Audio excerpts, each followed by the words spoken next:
Hi guys, I'm Shmee. Hello, welcome back to the channel and welcome back to the very colourful land of the Skittles. The cars here parked up in the long-term storage where they live. But today, I'd like to talk a bit more about something many of you have been asking me to do with the costs of running cars like the Ford GT and the McLaren Senna.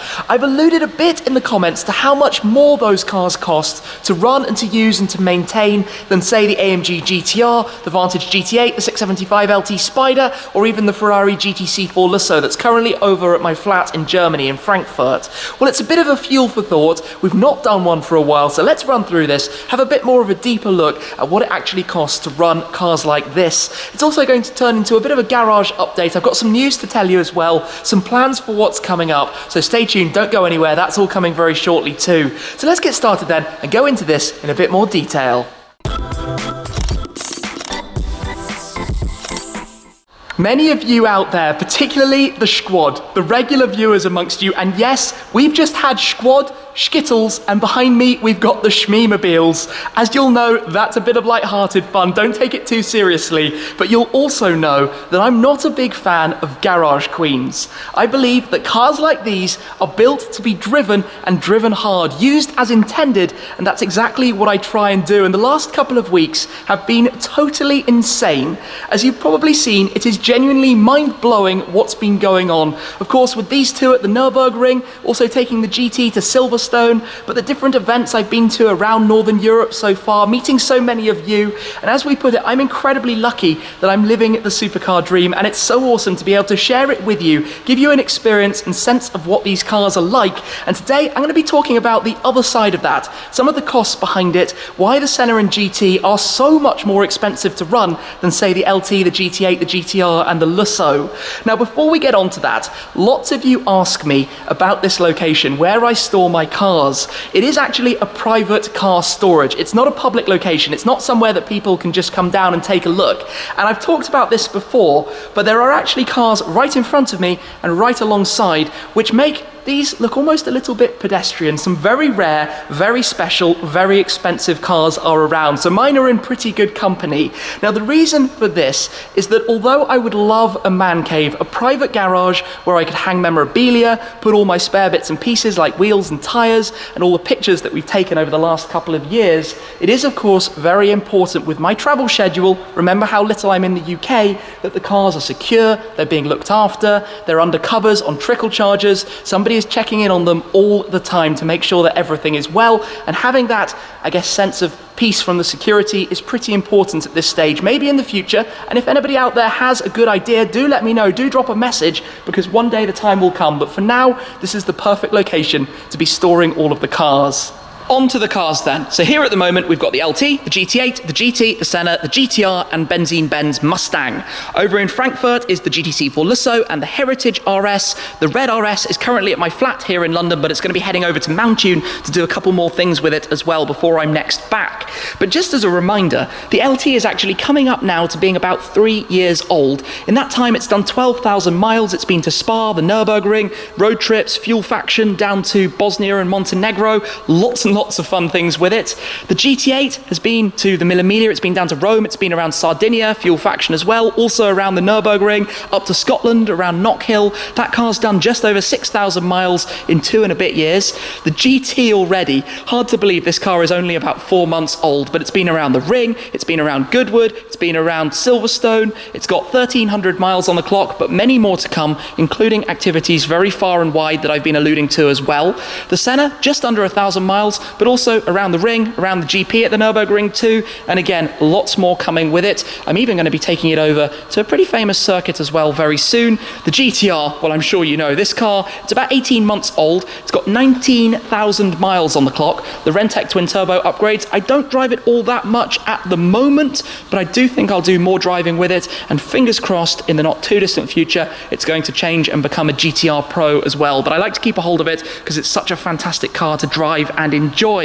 So what about the costs? Why am I saying that these two are in a different territory to the likes of some of the others? Well, there are things that are pretty similar. Ultimately, each car takes up one parking spot. That costs the same to park them up. Things like tyres, That's pretty equivalent from one to the other. Fuel is actually pretty much the same, depending upon them all as well. I mean, the GT is not the most economical in the world, and it has a tiny fuel tank, but those two are pretty similarly economical. In fact, depending how you drive them, they all are really. So those aren't particularly big differences. Where the differences come in are, of course, to do with the buy prices, but most importantly, insurance. Now, insurance is a big thing with these kind of cars. Of course, especially with what I'm doing, they need to be covered properly for everything that I do with them, and that lands me a very big bill. But where it gets interesting is if we just think about this a little bit. Let's take the LT Spider and the Senna for this comparison.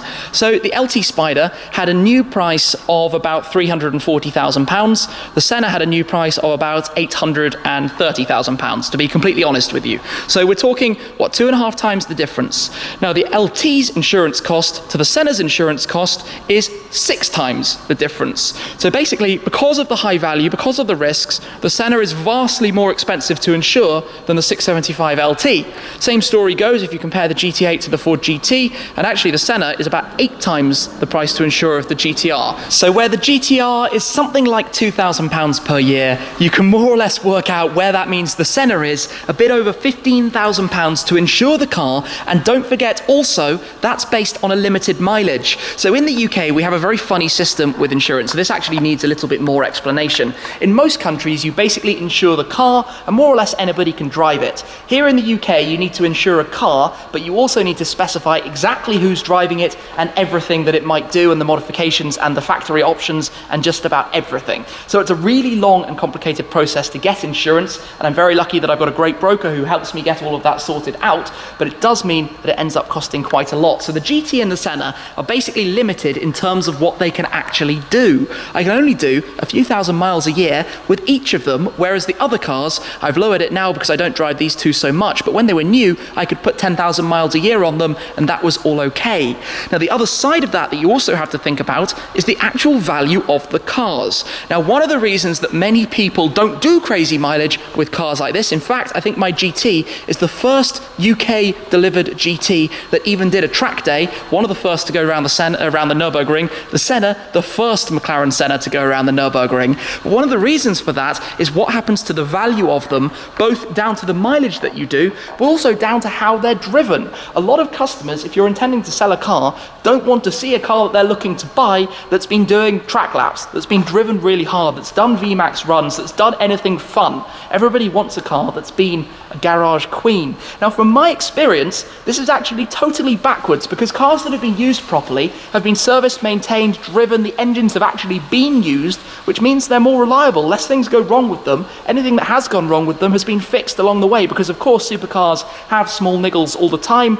I told you about the GT, the Senna has some tiny stuff as well, but this is all completely normal. So it's a really backwards thing. I think the UK is much more about this than perhaps other markets, but here it makes a huge difference. So for example, the type of things I'm doing with the GT are not helping the value of this car one bit, but I don't care because it's a keeper for me. It's a car that I want to keep a hold of forever, and I'm going to use it. And as you've seen it at Silverstone, the Ring, the Nürburgring GP, and at Goodwood, it's soon to be doing many more tracks around the world as well. So for me, it doesn't matter so much, but you can see why for some people, all of this is actually a pretty relevant factor. So insurance is one of the really big ones. Like I said, tyres, it makes very little difference. Yes, okay, maybe it's slightly harder to get the Sport Cup 2s in the fitment for the Ford GT than it is to get the AMG GTR ones, which are much more readily available due to simply how many more of the cars are on the roads and the fact that the majority of them, or many of them, are here in the UK, for example, but the cost is pretty similar. I mean, pretty much whatever you're doing, a set of tyres for these kind of cars is £1,200, £1,500. The Senna may be slightly more for its Trofeo Rs. I think they might be a touch more than the normal McLaren Trofeo Rs, like are on the LT, but I have a storeroom filled with lots of spare tyres and wheels for the different cars. The stock wheels, for example, from the GT, the winter tyres for some of the cars, the spare wheels as well from the Red RS. So that's some of it. The other side of it is what happens if anything goes wrong. Let's be honest about this. If you're driving a car and you park it on the street in London and somebody bumps you or scratches around a corner with one of these, oh my goodness, it won't be fun.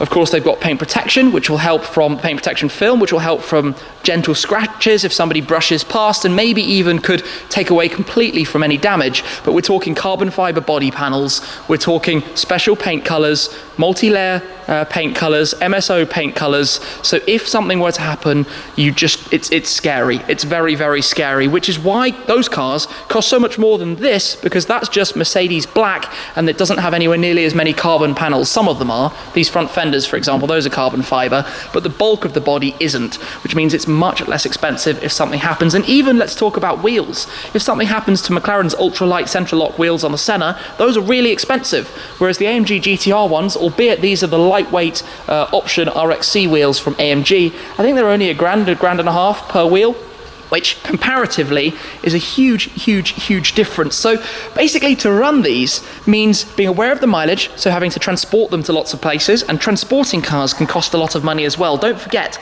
if you want to send a car from, let's say, London to the Nürburgring, you're looking at £1,000 or £2,000 just for that. You want to send it to Monaco, maybe even more. The GT soon actually to be going in a truck down to Italy costs even more. We're talking a couple of £1,000s, but I can't just go and put 1,000 miles on it driving it down because of the insurance cost. If you think about a couple of thousand miles a year for a 5-figure sum for insurance, the mileage or the cost of insurance per mile is actually really very, very high as well. In some cases we could be talking, well, £10 a mile almost just for insurance. That's really scary actually when you think about it like that way. So they need to go by truck. Then here's another funny problem. This is very much first world problems. If you want to do a trip with the GT or with the Senna, you don't have luggage space. You need another car to follow you with somebody driving it, which means more hotel rooms wherever you go, which is totally fine. We're going to be heading off on a team trip with the GT, also with the GTC4 Lusso for this Where's Shmee tour, so it doesn't matter at all. The Lusso has plenty of luggage space, but it is a funny thing that you need to think about. Also, lots of you guys asked me about the Gumball 3000. Will I do Gumball in one of those? Unfortunately, it's completely outside of possibilities because the insurance price for Gumball alone would probably be enough just for a 1-week road trip to actually buy the AMG GTR, just to insure it for a week, to give you some perspective. And you have to put all of these things, in your preference order. And I would love to actually have attended the Gumball 3000 this year, but unfortunately, like 2 years ago, the dates are just a bit of a clash with other things I've got going on. So I'm hoping to fly down to the start to at least be part of it and film some videos for you, but I don't think I'll be able to take part, unfortunately, this time around. So while I absolutely love driving these kind of cars as much as I am, you can see why I'm also being conscious in the background of what they're actually costing and what the risks are to do with them. Now, as I've kind of said before, these are all basically keepers. I have no plans to sell any of those 4 cars anytime soon. The Heritage RS also in the same boat. At the moment, the Red RS, because of the things we're doing with it. The GTC4 Lusso maybe for 2 years, 3 years. I don't know what the future for that holds. But these cars, these keeper cars, I want to maintain, look after, keep them fresh. If you do too many miles in them, 1, the car becomes a bit too familiar, but 2, you also wear it out, whether that's the Alcantara on the steering wheel or the interior in general, or just picking up small niggles and little things, small stone chips on the windscreen, that kind of stuff. The less you drive it, the better and nicer and tidier it is, which is completely ironic again, but that's why other customers down the line care so much more. The GT8, amusingly actually, is sitting here with its front splitters on. I don't normally have those installed, but I came back from the drive the other week up to Pro Drive with the GT8 Club and left them on afterwards. Despite it sitting here, because I don't think there are any plans to take it out in the immediate future. So yes, sometimes I wish I had more time.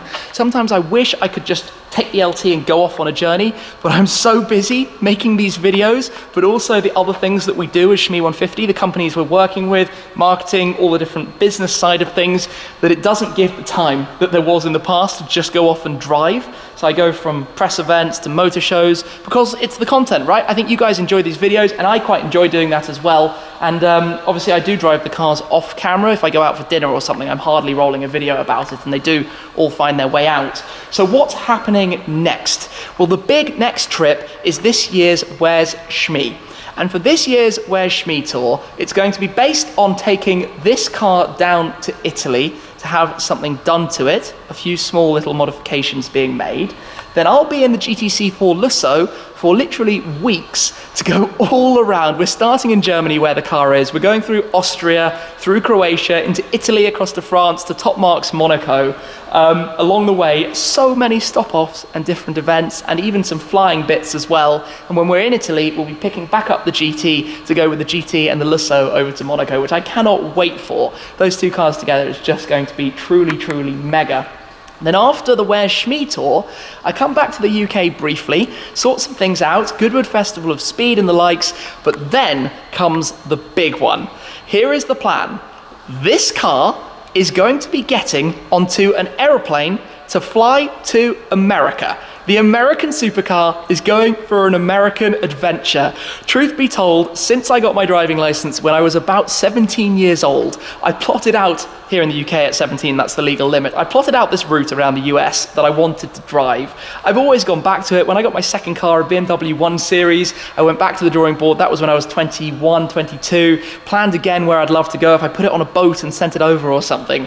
But now that I'm lucky enough to be driving this car, it's the one. It has to be done. So that's the plan at the moment, to send it over, to start on the East Coast, to head down towards Florida, to go cross-country across the South, over towards the West Coast. You can imagine all the events, all the summer activities, Pebble Beach, Car Week, Quail, all of those different parts. And lots and lots of epic stops along the way, believe me, lots and lots and lots of things that are going to be going on. That isn't necessarily even going to be the end of the tour for this. It might be a bit of a world tour that continues, but I'll tell you more about that in the future as well. So, what else is there to tell you? Oh, one other thing.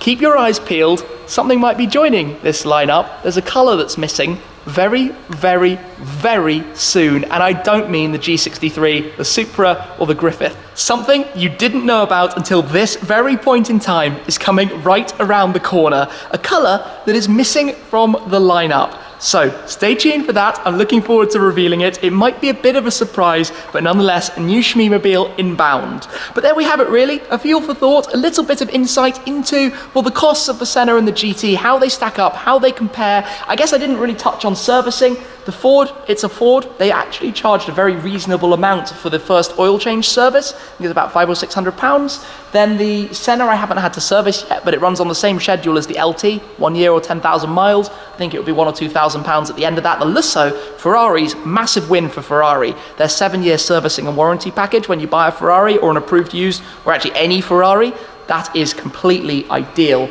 So their servicing is, again, a pretty similar thing between the different cars, like fuel and tyres. But yeah, there's a bit of an insight into it all. Thank you very much for watching. I hope that's been informative and given you a little insight as well into the plans for the Where Shmee tour, the America tour with the Ford GT, and where things are going to go after that as well, with, let's say, a few more surprise arrivals later this year. I'll tell you more about that very soon too. So thank you very much, as always, guys, for your support. Without you, this wouldn't be possible, and I can't say thank you enough. But that's it for this time. I'll be sure to see you again very, very soon. Cheers.